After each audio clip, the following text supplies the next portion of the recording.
آج دنیا ایک بار پھر ایک بڑے سوال کے سامنے کھڑی ہے۔ کیا ایران اور امریکہ کے درمیان جنگ دوبارہ شروع ہونے والی ہے؟ خلیج کا خطہ ایک بار پھر کشیدگی کی لپیٹ میں ہے۔ بیانات سخت ہو رہے ہیں، فوجی نقل و حرکت میں اضافہ ہو رہا ہے اور عالمی میڈیا مسلسل خبردار کر رہا ہے کہ صورتحال خطرناک رخ اختیار کر سکتی ہے۔ دونوں ممالک کے درمیان جوہری پروگرام، معاشی پابندیاں اور مشرقی وسطی میں اثر و رسوخ کی جنگ ایک طویل عرصے سے جاری ہے، مگر اگر یہ کشیدگی کھلی جنگ میں تبدیل ہو گئی تو اس کے نتائج صرف 2 ملکوں تک محدود نہیں رہیں گے۔ اگر جنگ دوبارہ شروع ہوتی ہے تو سب سے پہلا اور بڑا نقصان معاشی تباہی کی صورت میں سامنے آئے گا۔ خلیج میں واقع آبنائے ہرمز دنیا کی تیل سپلائی کا ایک بڑا راستہ ہے۔ اگر یہاں کشیدگی بڑھتی ہے یا راستہ بند ہوتا ہے تو عالمی منڈی میں تیل کی قیمتیں آسمان کو چھو سکتی ہیں۔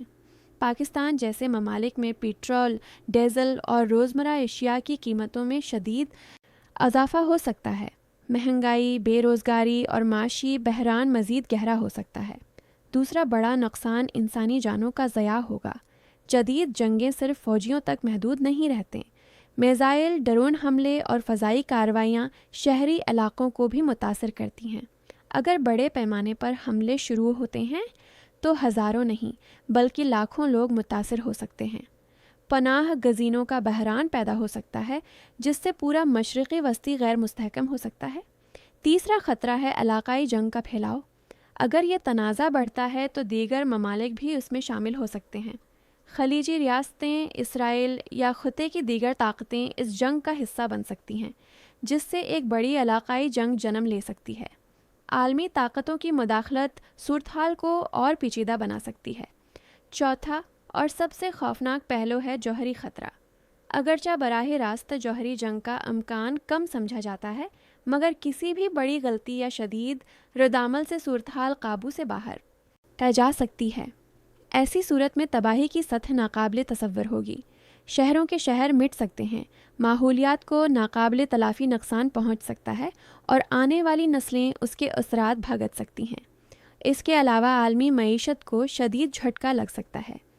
اسٹاک مارکیٹیں کریش ہو سکتی ہیں، عالمی تجارت رک سکتی ہے اور دنیا ایک نئے معاشی بحران میں داخل ہو سکتی ہے۔ انٹرنیٹ، سائبر حملے اور بجلی کے نظام بھی اس جنگ کا حصہ بن سکتے ہیں، جس سے عام زندگی مفلوج ہو سکتی ہے۔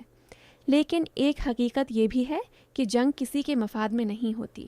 دونوں ممالک جانتے ہیں کہ کھلی جنگ کا مطلب صرف تباہی ہے، اسی لیے پس پردہ سفارتی کوششیں بھی جاری رہتی ہیں تاکہ کشیدگی کو مکمل جنگ میں بدلنے سے روکا جا سکے۔ سوال یہ ہے، کیا دنیا ایک اور بڑی جنگ کی متحمل ہو سکتی ہے؟ کیا معیشتیں، معاشرے اور عام لوگ اس بوجھ کو برداشت کر سکتے ہیں؟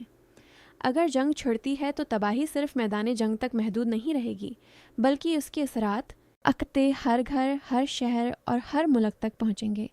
یہ وقت ہے ہوش مندی کا، کیونکہ جنگ کا آغاز شاید چند لمحوں میں ہو سکتا ہے، مگر اس کے اثرات صدیوں تک باقی رہ سکتے ہیں۔